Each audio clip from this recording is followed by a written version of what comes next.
Yang melatar belakangi peristiwa Isra Mi'raj ini, yang pertama, Rasulullah kehilangan paman yang dia sangat cintai.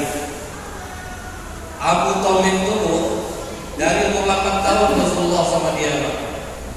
Sayang dia sama Rasulullah. Begitu Rasulullah sudah besar, diangkat menjadi Nabi dan Rasul, orang Quraisy protes, Abu Thalib pasang badan. Jangan teman-teman oleh kamu ponakan. Aku yang menjamin dia. Akhirnya apa caranya lagi? Semua orang Quraisy memusuhi Bani Hashim. Seluruhnya Bani Hashim memusuhi.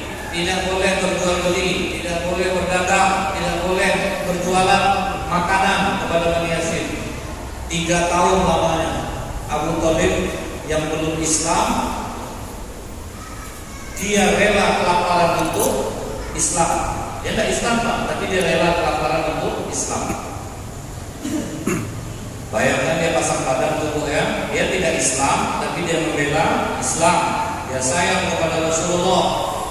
Selama 3 tahun itu jarang dapat asupan makanan. Ummul Mukminin Khadijah dari kaya sampai habis karena harta dia gunakan menanggung orang makan, ambil makan dari luar, curi-curi masuk.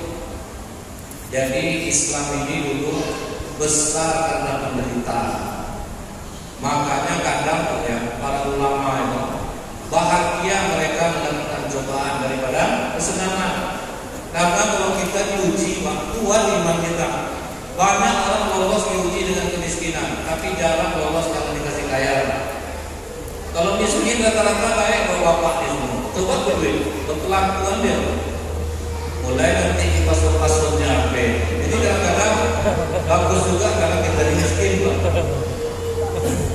Karena apa? Kita tuh tidak siap kalau kaya. Nah jadi Pak ya, begitu lepas pemboikotan selama 3 tahun, Abu Thalib jatuh sakit. Apa kata Rasulullah? Yuram qul la ilaha illallah kalimatun hujjah indallah. Paman, ucapkan syahadat. Kau ucapkan aja syahadat itu paman, aku akan mohonkan kepada Allah untuk mengampuni dosa-dosa paman. Dibujuk oleh Rasulullah. Datang Abu Jahal. Rasulullah itu tersebut lagi malu, kita gengsi, kita meninggalkan agama nenek moyang kita ini. Itulah bahaya awal. Makanya kata Rasulullah, agamamu mengikuti agama kawanmu. Teliti dengan siapa engkau berkawan. Dapat kawan baik, insyaallah jadi baik. Dapat kawan salah, terbawa kita. Bukan dia yang akan kita mengambil kebaikan, kita yang terbawa. Misalnya kantor kita paling jujur, semua main. Dan terbawa kita mungkin pasti terbawa, apalagi setelah buntu. Memang Islam itu bukan kuncinya Pak. Jadi ya, begitu dihasut oleh Abu Jahal, akhirnya Abu Thalib mengelengkan kepalanya ke Rasulullah. Dia tidak mau mengucapkan syahadat. Akhirnya Abu Thalib meninggal dalam keadaan kafir. Tapi jasanya besar terhadap Islam. Didoakan oleh Rasulullah, ya Allah, ampunilah pamanku ini. Banyak jasanya terhadap Islam. Dia sayang kepada Nabi-Mu. Saat ini dia telah wafat, ya Allah, ampunilah dosa-dosanya. Dijawab oleh Allah, maka lin nabi wal ladzina amanu ayastaghfiru lil musyrikin walau kanu ulil qurba. Tidak pantas bagi seorang nabi dan orang-orang beriman memohonkan ampun untuk orang-orang musyrik sekalipun itu keluarganya sendiri. Tidak bisa. Jadi janganlah kau buat ulah yang tetangga Kristen meninggal Al-Fatihah. Ini kadang kita pengawal nih dan tidak bisa. Kita doakan kalau kita itu sedih Allah ampunilah dosa-dosa. Tidak bisa. Nabi aja pamannya sendiri tidak diterima. Apakah Nabi Muhammad saja? Nabi Ibrahim dan mendoakan bapaknya. Kita doa sering kita ucapkan tuh Allahumma firli wa liwalidayya. Itu kan doa Nabi Ibrahim untuk mendoakan ayahnya. Jadi dalam hadis disebut disebutkan begitu hari kiamat kelak Nabi Ibrahim menemui ayahnya. Bagaimana menurutmu ayah? Betul nak, hari ini aku tidak akan mendurhakaimu lagi. Maka Nabi Ibrahim berdoa kepada Allah, ya Allah, jangan hinakan aku di hari ini, jangan kau jauhkan aku dari ayahku. Maka jawab Allah, surga aku haramkan untuk orang kafir. Tak bisa. Nabi yang nanti. Kemudian Abu Thalib tidak diterima passwordnya itu kan, asyhadu an la ilaha illallah wa asyhadu anna Muhammadar Rasulullah. Password itu yang bisa membuat dia selamat. Tapi dia tidak ucapkan. Makanya kata Rasulullah, kalau bukan karena aku, pamanku ini diletakkan Allah di neraka yang paling bawah. Tapi karena aku, pamanku diletakkan di neraka yang paling ringan. Ditanya oleh sahabat, bagaimana neraka yang ringan itu ya Rasulullah? Dipasangkan sendal di kaki, mendidih letak di kepala. Itu udah besar jasa dalam Islam. Macam kita ini lebih dari terompang kita.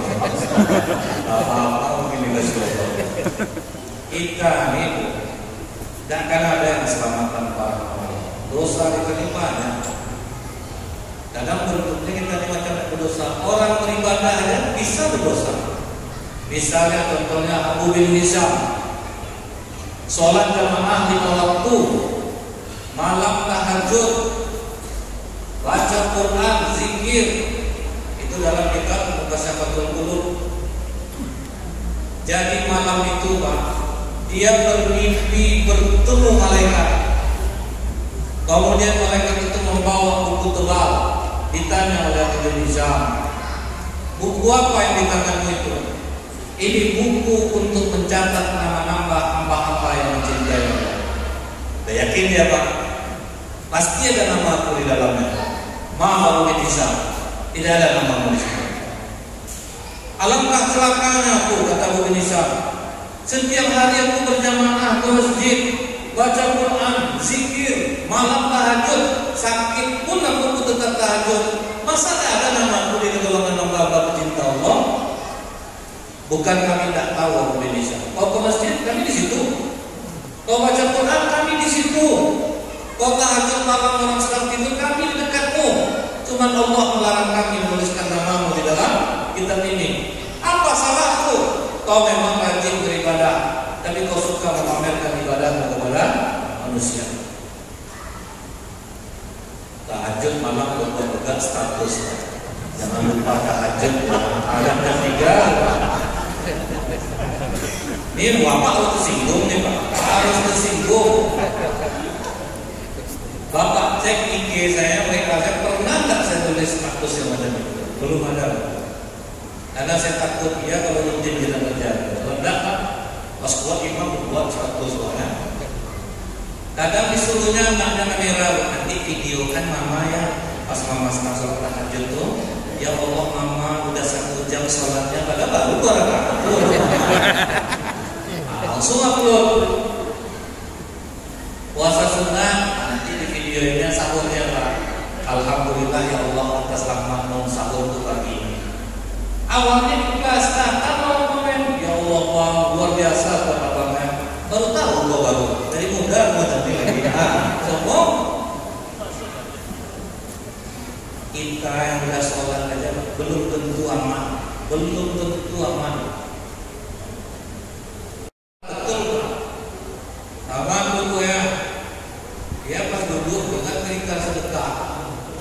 Kalau kita sedekah 1 diganti 10, duit aku ada 200, berarti kalau 200 sedekah kali 10, jadi 2 juta.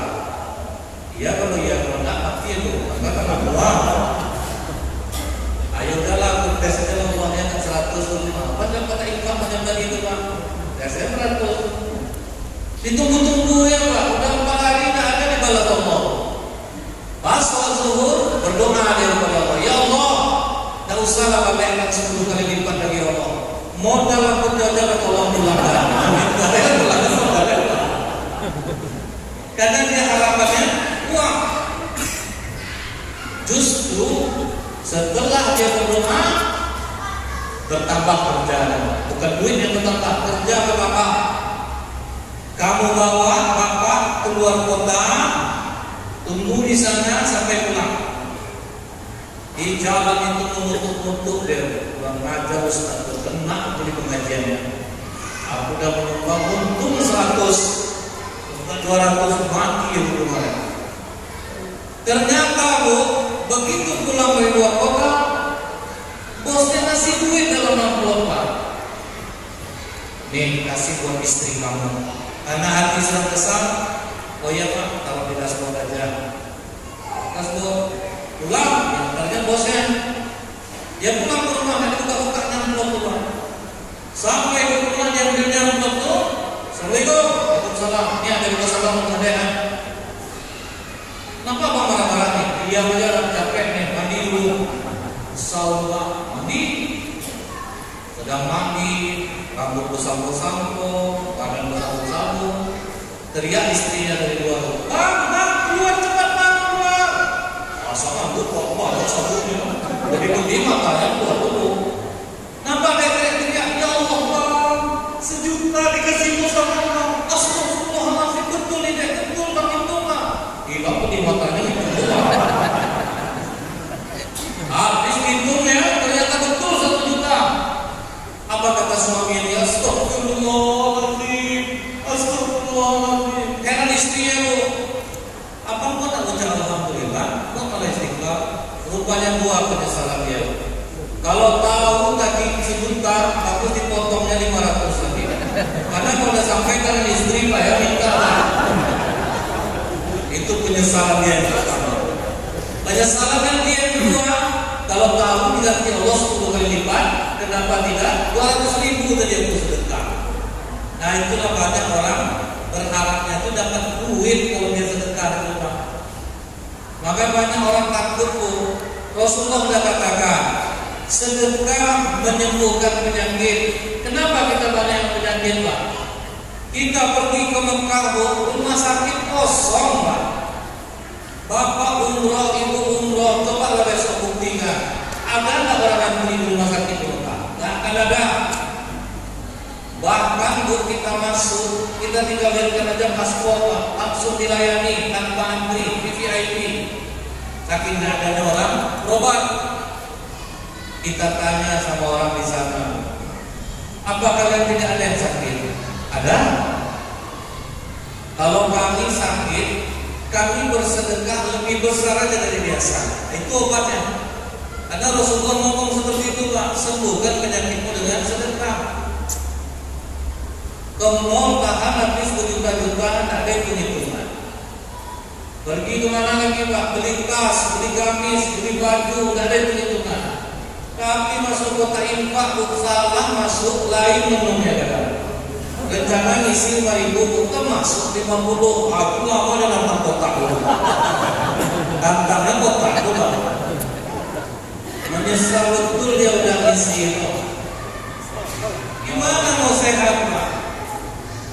Misalnya itu penyakit kita berat, sedekah lebih besar. Apa perlu tanya dulu ke rumah sakit? Sakit saya ini dok, apa-apa aja kalau ikut prosedurnya. Oh RMI berapa tuh Pak? 6 juta. Anda tahu dengan jumlahnya itu Pak?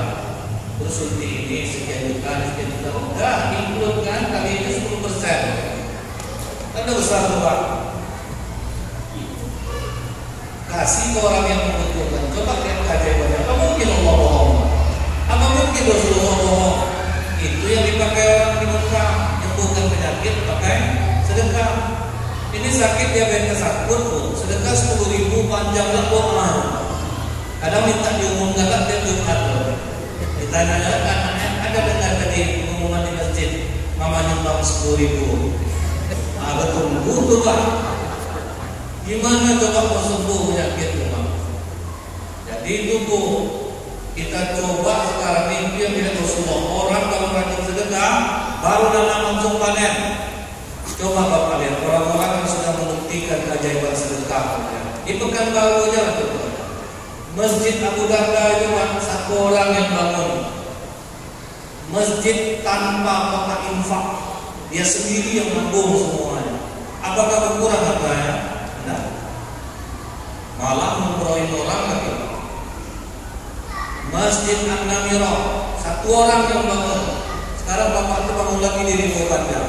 Saya tanyakan ke orang Bang Haji, rugi katanya. Rugi katanya nggak pernah ada orang, karena dia sudah tahu keajaibannya. Kadang kita tuh sebetulnya mampu Pak, tapi ada juga kalau dia mau ditarik sumbangan tarik takut. Kadang banyak masjid jadi minta-minta, kalau entong di jalan Pak, minta sumbangan.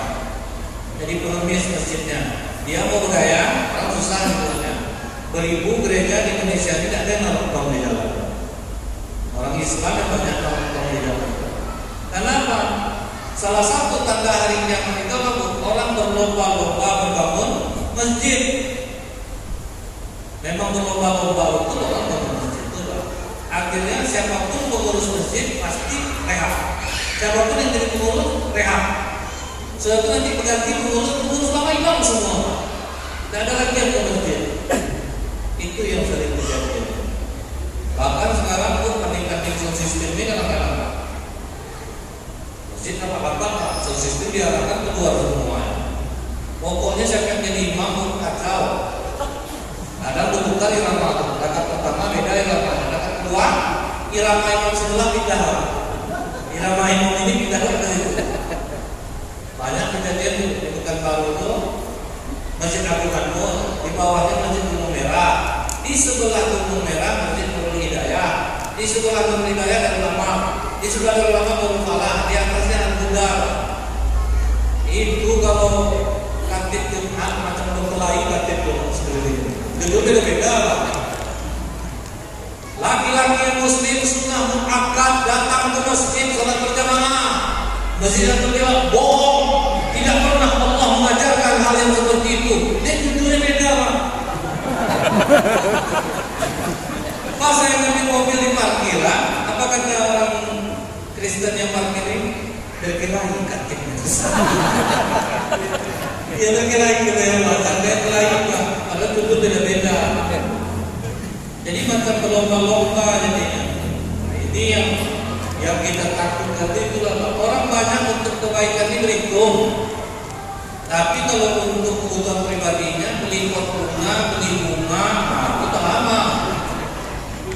Ibu-ibu, sambut tahu nggak aturan kita bertamu ke orang sekarang? Pakai masker, cuci tangan, tak boleh minta bunga. Nah, itu yang ketiga. Karena azab bunga kan, mereka ada bagus bunga kakak yang masih tunas yang tidak apa-apa. Padahal orang sudah nolak bunga, dipaksa juga loh. Kadang saya heran harga bunga sampai juta, ratusan. Tidak usah lah. Bagus royal dekat agama. Jangan takut lah. Supaya sembuh penyakit-penyakit di badan kita. Pokok kalau udah terasa badan enak, udah buang di jalan Allah. Agak besar dari biasa. Itu kedasarannya luar biasa. Itu pokoknya. Makanya Pak ya. Selain sedekah itu bisa untuk kesehatan, ada seorang sahabat bertanya kepada Rasulullah, ya Rasulullah, kenapa aku ini kuswatul qulub, hati aku ini kok keras? Padahal sholat rajin, tapi hati keras. Maka kata Rasulullah, jika engkau ingin melunakkan hatimu, beri makan orang miskin. Kalau kita Pak, orang miskin dalam Islamnya baru. Mereka pencariannya kurang, tetapi mereka tidak mau meminta-minta, sehingga orang miskin itu susah untuk dicari. Makanya harus kita telusuri. Dia tidak meminta masalahnya Pak. Allah sendiri sudah mengatakan di dalam Al-Quran, "Wama adraka ma Allah." Tahukah kalian jalan yang mendaki lagi sukar itu? Salah satunya apa Pak? Au-it'amu fi yawmin dzi masghaba. Ngasih makan di hari kelaparan. Karena jadi orang miskin sulit. Yang di jalan-jalan itu miskin itu menunggu harta namanya. Apa kata Khalifah bin kata? Jika kalian melihat orang minta sedekah tiap hari itu aja orangnya, mereka bukan fakir miskin, tapi penumpu harta. Makanya yayasan tabung wakaf umat milik puas itu mereka terjun langsung ke masyarakat tanpa melibatkan RT dan RW. Karena kasihan RT RW lah. Masyarakat kita ini lain tuh, dia dapat satu sudah dapat semua Pak. masukkan nama saya ke RT, baiklah Pak RT ini. Saya RT. Pokoknya masyarakat kita ini cobalah Pak. Coba nak dapat zakat dari masjid, diserangnya pengurus Pak. Semenjak Bapak jadi pengurus lain, kami ini pun dapat. Jelas besar Pak. Jadi makanya cari orang miskin itu sulit. Itulah bentuk melunakkan hati. Jangan ke orang miskin lagi. Kucing aja kita buat baik, kucing lapar aja bisa melebutkan jiwa, bisa memudahkan rezeki. Saya ingat dulu ya Pak, ada calon anggota legislatif turun ke masjid. Dia kan gitu tuh Pak, kalau mau calon tuh pokoknya baik betul, senyum dari pagi sampai malam habis tuh Pak. Nomor handphone tuh buka Bapak Ibu ada butuh apa-apa sama saya, HP saya 24 jam non-stop buka. Silakan hubungi saya. Sebelum dulu, begitu dulu ganti nomor ya saya Pak. Kalau ada di sini masyarakat ganti nomor, mantap. Jadi waktu dia turun ke majelis taklim ibu-ibu tuh, ibu-ibu, saya ada hadiah. Ini ada kain baju buat agamis. Nah, yang menjahit itu kawan saya Bu. Sampai basah yang dari pagi dari Pak.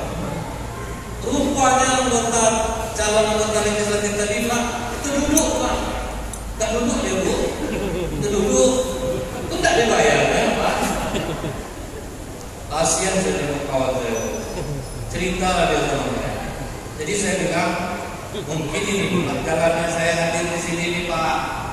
Kalau untuk sekedar makan, insya-Allah jangan khawatir. Nampak kucing menggigil Pak.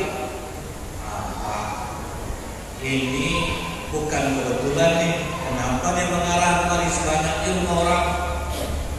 Berapa Bapak punya duit sekarang? Ada 500. 500 mah cukup terima. Coba kerupuk Palembang beli, nggak usah. Saking laparnya kucing, kerupuk beli makannya. Hanya 2 jam berselang datang majelis taklim ibu ke ketua. Entah kenapa gelisah aja saya dari tadi Pak. Kasihan juga Bapak kalau nanti yang jahitan. Tidak perlu modal besar, tapi tepat sasarannya Pak. Tubuh dasar kita. Oh itu kan kucing. Kalau binatang anjing gimana? Ingatlah di Rasulullah. Seorang pelacur, dia di padang pasir kehausan, kemudian dia turun ke dalam sumur tanah itu susah payah. Dia ambil air pakai sepatu kulitnya, dia pergi ke atas. Belum sempat dia minum, dia lihat ada anjing kehausan. Dia kasih minum anjing itu. Maka kata Rasulullah, Allah ampuni dosa-dosa. Pelacur itu mana? Tapi jangan itu kasih tahu sama pelacur itu. Nanti salah arti ada nggak? Begitu caranya Pak. Sudah berzina kita malam pagi cari anjing kehausan. Kasih anjing minum enak betul. Nah, itulah dasarnya kalau kita sudah. Apalagi yang dilihat Rasulullah ini kita sedikit ya Pak.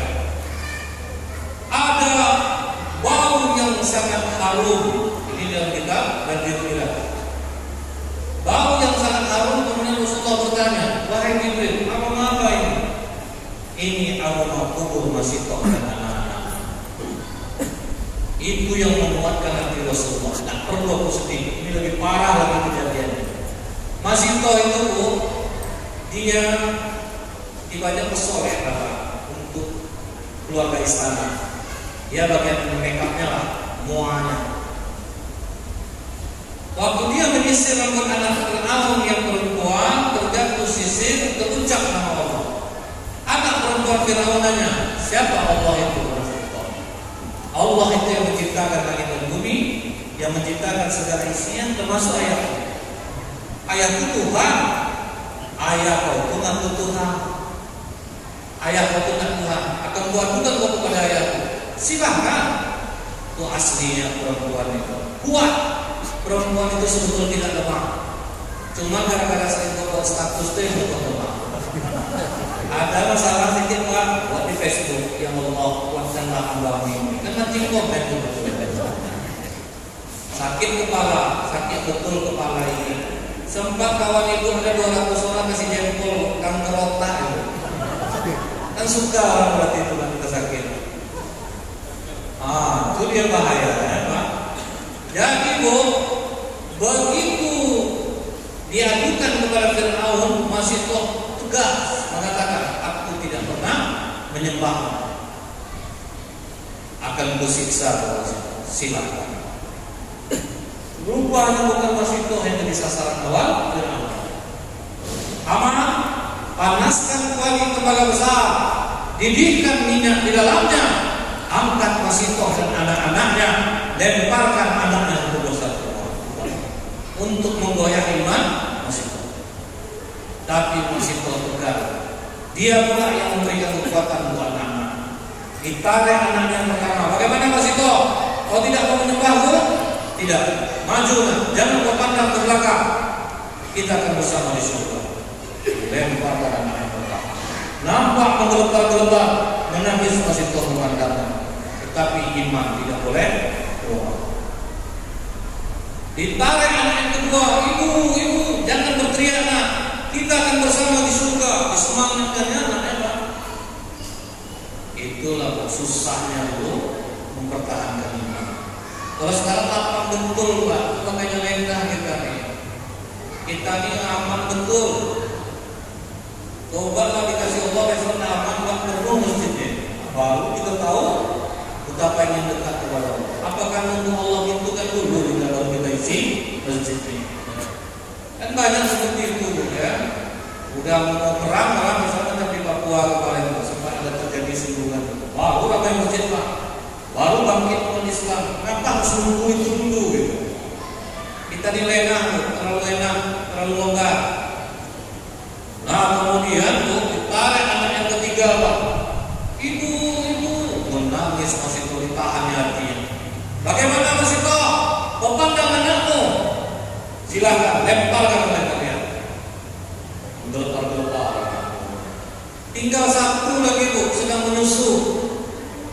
Di situ ragu masih kau. Bagaimana masih kau? Kau berubah? Di saat masih kau goyah, Allah buatkan melalui bayi yang tidak pandai bicara itu menjadi pandai bicara. Dicabutnya mulutnya dari susuan ibunya, dia katakan loncat ibu, kita dalam kebenaran. Itu yang membuat masih kuat. Satu permintaanku kepadamu Fir'aun, tolong kuburkan kami dalam satu lubang. Nah itulah harumnya terus memanjang. Jadi mudah-mudahan kisah ini bisa menguatkan iman dan ketakwaan kepada Allah. Lebih kurang saya mohon maaf. Subhanakallahumma bihamdika asyhadu an la ilaha illa anta astaghfiruka wa atubu ilaik. Assalamualaikum